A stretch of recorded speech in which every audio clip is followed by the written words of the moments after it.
নমস্কার। শ্রী শ্রী ব্রহ্মবৈবর্ত পুরাণ প্রকৃতি খণ্ড ১১ অধ্যায় গঙ্গার উপাখ্যান।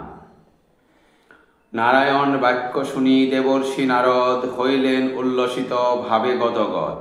তথাপি না হয় তার পরিতৃপ্ত মন, নারায়ণ পাশে তাই করে নিবেদন। নিবেদন করি প্রভু দেবনারায়ণ, জাহ্নবীর কথা আরও করুণ কীর্তন। পঞ্চবর্ষ সহস্রান্তে জাহ্নবী তখন করিবেন কোন স্থানে আবার গমন। নারায়ণ কহিলেন কৃষ্ণের ইচ্ছায় যাইবেন গঙ্গা দেবী বৈকুণ্ঠ সভায়। স্মরণ করহ তুমি পূর্ব কথা যত, সরস্বতী অভিশাপ দেন যেই মত। সরস্বতী সাপে বর্ষ ৫,০০০ বহিবেন গঙ্গা দেবী ভারত মাঝার। সাপমুক্ত হলে শেষে বৈকুণ্ঠ ভবনে, আসিয়া পাবেন গঙ্গা হরিনারায়ণে। লক্ষ্মী সরস্বতী দোহে সাপ অবসানে, আসিবেন পুনরায় শ্রীহরির স্থানে। গঙ্গা লক্ষ্মী সরস্বতী এই তিনজন, শ্রীহরির ভার্যা বলি সুবিদিত হন। তুলসী চতুর্থ ভার্যা শ্রুতির বচন, চারি ভার্যা মনোরমা অতি সুদর্শন। নারদ কহেন প্রভু করুণ বর্ণন, কিরূপে জাহ্নবী দেবী হরিপ্রিয়া হন। নারায়ণ কহিলেন সুনমতিমান, কহিব তোমারে আমি অপূর্ব আখ্যান। দ্রব্যরূপা গঙ্গা দেবী গোলক মাঝারে, রাধাকৃষ্ণ অঙ্গভূতা জানিবারে বারে। রাধাকৃষ্ণ অংশভূতা সন্দেহ কি তার, হে নারদ শুনো শুনো বচন আমার। দ্রব্যময়ী জাহ্নবীর অধিষ্ঠাত্রী যিনি, অনন্ত সৌন্দর্য তার বিশ্ববিমোহিনী। নবীন যৌবনা তিনি রত্নে বিভূষিতা, শরতের পদ্মসম সদ্য বিকশিতা। পূর্ণিমার চণ্ডসম অতি শোভা তার, শুদ্ধ সত্য স্বরূপিণী অতি চমৎকার। পিন পয়োধর তার অতীব সুন্দর, কঠিন বর্তুলাকৃতি অতি মনোহর। মনোহর নেত্রদ্বয় অতি সুদর্শন, বদন মণ্ডলে শোভে সিন্দুর চন্দন। অধরষ্ট আরক্তিম গণ্ড মনোহর, দন্তরাজি শোভে তার অতীব সুন্দর। বহ্নিসম শুদ্ধ বস্ত্র করেন ধারণ, বিশ্ববিজয়িনী কান্তি সুনতপধন। অপূর্ব তাহার রূপ করি দর্শন, সকলে মোহিত হয় গোলকে তখন। সকমা হইয়া দেবী সেথা অতঃপর, কৃষ্ণের বদন পানে চান নিরন্তর। বসনে নিজের মুখ করি আচ্ছাদন, হর্ষলাজে হেরিছেন কৃষ্ণের বদন। প্রফুল্ল মুখেতে মৃদু হাস্য নিরন্তর, সঙ্গমের অভিলাষে কাঁপিছে অন্তর। হেরিয়া হরির রূপ কাপে কলেবর, হলেন মূর্ছিত প্রায় দেবী অতঃপর। অকস্মাৎ সেই স্থানে সেই অবকাশে, আসিলেন শ্রী রাধিকা কৃষ্ণের সকাশে। ৩০ কোটি গোপী আসে রাধিকার সনে, কোটিচণ্ড সমপ্রভা রাধার বদনে। ধীরে ধীরে নিকটেতে আসিলা যখন, পদতলে অর্ঘ্য দিল দেব নিরঞ্জন। বসিল শ্রী রাধা পরে রতন আসনে, সখীরা তুষিল তারে চামর ব্যজনে। সহসা গঙ্গার দশা নিরীক্ষণ করি, রসেতে চলিয়া উঠে রাধিকা সুন্দরী। রক্তবর্ণ হয় তার নয়ন যুগল, ক্রোধেতে হৃদয় তার হইল চঞ্চল। রাধার এতেক ভাব দেখিয়া শ্রীহরি, মধুর বচনে তবে সম্ভাষণ করি। করিলেন নানা মতে আদর তখন, গোপীগণ প্রণমিল শ্রীকৃষ্ণ চরণ। হেনকালে গঙ্গা দেবী করিয়া উত্থান, সবিনয়ে শ্রী রাধার কুশল সুধান। মহাভয়ে কণ্ঠতালু শুষ্ক হয় তার, ধ্যান যোগে নারায়ণে ডাকেন এবার। বুঝিয়া গঙ্গার ভীতি হরি সনাতন, হৃদয়ে অভয় দান করেন তখন। কৃষ্ণের অভয় লাভ করি অতঃপর, জাহ্নবীর হল তবে সুস্থির অন্তর। তবে রাধা জিজ্ঞাসেন কৃষ্ণের সকাশে, কামাতুরা নারীকে বা রহে তব পাশে। কহনাথ প্রাণেশ্বর কেইনি কল্যাণী, সকামে দেখেন তোমা কেবা এ কামিনী। বস্ত্র দ্বারা মুখ কেন দেখিয়াচ্ছাদন, নিরীক্ষণ করিছেন তোমার বদন। ক্ষণে ক্ষণে মূর্ছা প্রায় কামাতুরা অতি, ইহারে দর্শন করি তুমি হৃষ্টমতি।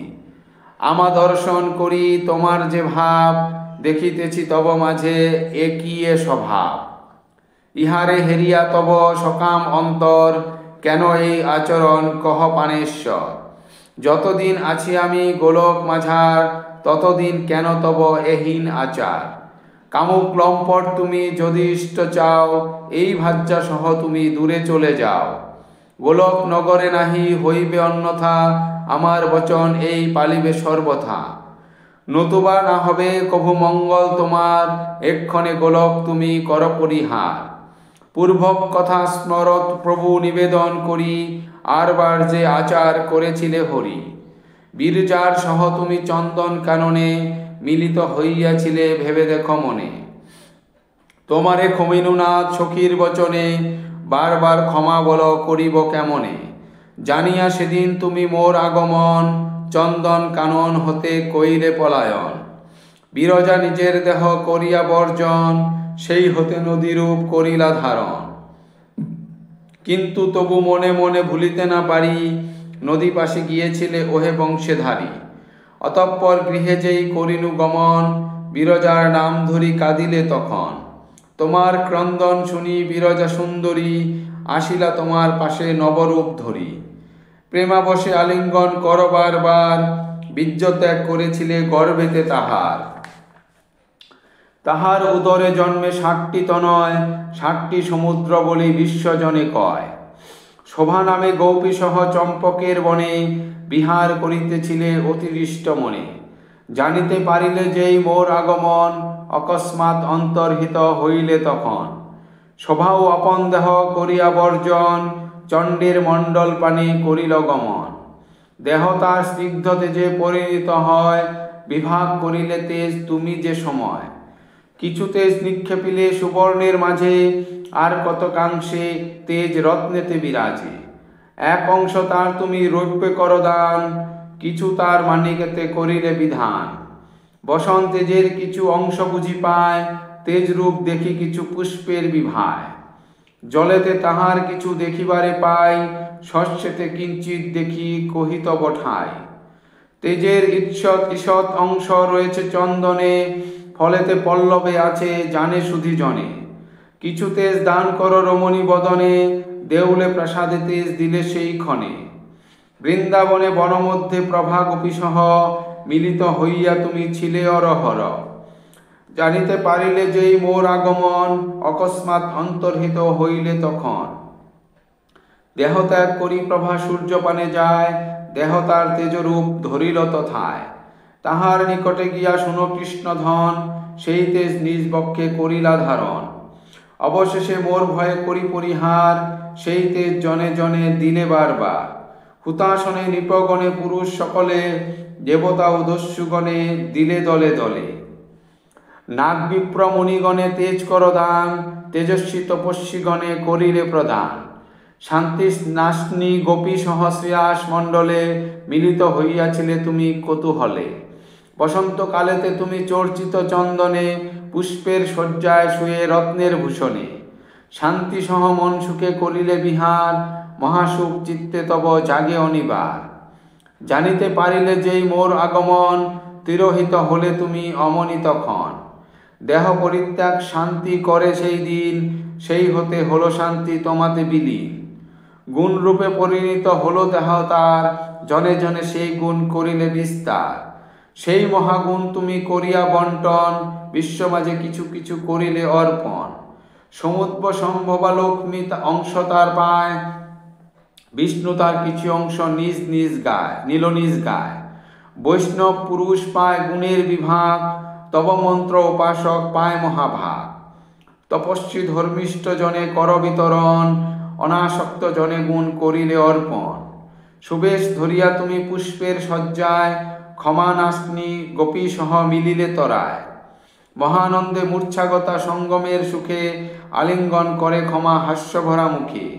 সহসা সেথায় আমি করিয়া গমন, তোমাদের দুইজনে করাই চেতন। লজ্জাবশে দেহ তব কৃষ্ণবর্ণ হয়, সেই হতে আজও তব বর্ণ কৃষ্ণ রয়। অতীব লজ্জায় ক্ষমা তেজে কলেবর, পৃথিবী মাঝারে ক্ষমা যায় অতঃপর। দেহ তার শ্রেষ্ঠ গুণে পরিণত হয়, বিলাইলে সেই গুণ তুমি সে সময়। বিষ্ণু ও বৈষ্ণবে দিলে আর দুর্বলেরে, তপস্বী জনরে দিলে ধার্মিক জনেরে। কহিলাম সব কথা শুনো ব্রজেশ্বর, আর কি জানিতে ইচ্ছা কহ অতঃপর। তোমার গুণের কথা কি বলিব আর, ইচ্ছা তব যার সঙ্গে করিছ বিহার। লম্পট তোমার মতো কে আছে ধরায়, শঠতা কাপট্য দোষ কে তব খণ্ডায়। পরনারী সহরথী করে যার প্রতি, ভাবিয়া দেখহ তার কতই দুর্গতি। আমি তো অবলা নারী কতই বা জানি, তোমার গুণের কথা শুধু অনুমানী। আরো বহু কীর্তি তব জানি নিরঞ্জন, সেসব কাহিনী আর না বলি এখন। বলিতে বলিতে রাধা ক্রুদ্ধ হন অতি, সেই ক্রোধ পরে গিয়া গঙ্গা দেবী প্রতি। রাধিকার ক্রোধ দেখি জাহ্নবী তখন, অকস্মাৎ জলরূপ করেন ধারণ। লজ্জার সম্বরী দেখ গোলক সভায়, তীধারার তিন দিকে অবিলম্বে ধায়। মহাক্রোধে রাধারানী কহেন তখন, গণ্ডূষে গঙ্গারে পান করিব এখন। দেখিব গঙ্গারে রক্ষা করে কোন জন, এত বলি রাধারানী বনোদ্যত হন। নারীরূপ গঙ্গা দেবী করিয়া বর্জন, হরির চরণে লীন অতি শীঘ্র হন। গঙ্গার হইল মহা ভয়ের উদয়, শ্রীকৃষ্ণের চরণেতে নিলেন আশ্রয়। গঙ্গারে নাহেরি রাধা অকুলিত মন, হেতা হোতা করিলেন কত অন্বেষণ। তবু নাহি গঙ্গা মিলে গোলক ভবনে, বিলীন হইলা দেবী শ্রীকৃষ্ণ চরণে। সলিলের রাশি কোথা রহিল গোপন, ইহা ভাবি শ্রী রাধিকা ব্যাকুলিত হন। চিন্তিতা হইয়া তবে আসন উপরি, বসিলেন অধমুখে শ্রী রাধিকা সুন্দরী। জলাভাবে সর্বজীব মৃতপ্রায় হয়, গোলক বৈকুণ্ঠ আদি জলশূন্য রয়। জলাভাবে শুষ্ক হয় ষোড়শী সকল, মৃতপ্রায় হয় যত জীবজন্তু দল। ব্রহ্মা বিষ্ণু শিব ধর্ম মনুস্মৃতি যত, জলাভাবে শুষ্ক কণ্ঠে ধায় বিরত। দেখিলেন জল নাহি গোলক নগরে, জল বিনা জীবকুল প্রাণ নাহি ধরে। সৃষ্টির বিনাশ বুঝি হইবে এখনি, জল বিনা সবাকার যায় যে পরাণী। সকলে মিলিয়া যান গোলকে তখন, ভক্তি ভরে শ্রীকৃষ্ণরে করেন বন্দন। বরেণ্য বরের দাতা বরের কারণ, ত্রিগুণ অতীত তুমি নিত্য নিরঞ্জন। স্বেচ্ছাময় সত্যরূপ নির্বহ সত্তেশ, পরমাত্মা সনাতন প্রভু পরমেশ। স্তব স্তুতি করিলেন সবে অবিরাম, ভক্তি ভরে সকলেই করেন প্রণাম। প্রণাম করিয়া সবে করেন দর্শন, রত্নের আসনে বসি রাধিকা রমন। জ্যোতির্ময় পত্ররন্ধ নিত্য নিরঞ্জন, শ্বেত চামরের বায়ু করেন সেবন। শতকোটি গ্রবগণে বেষ্টিত সদাই, মনোহর গ্রপী নিত্য হেরিছেন তাই। চন্দন চর্চিত দেহ নবীন কিশোর, মনোরম শ্যামকান্তি রাধা মনোচোর। সুরগণ সবিস্ময়ে রাসের মাঝারে, দেখিছেন কৃষ্ণ সম রূপ বারে বারে।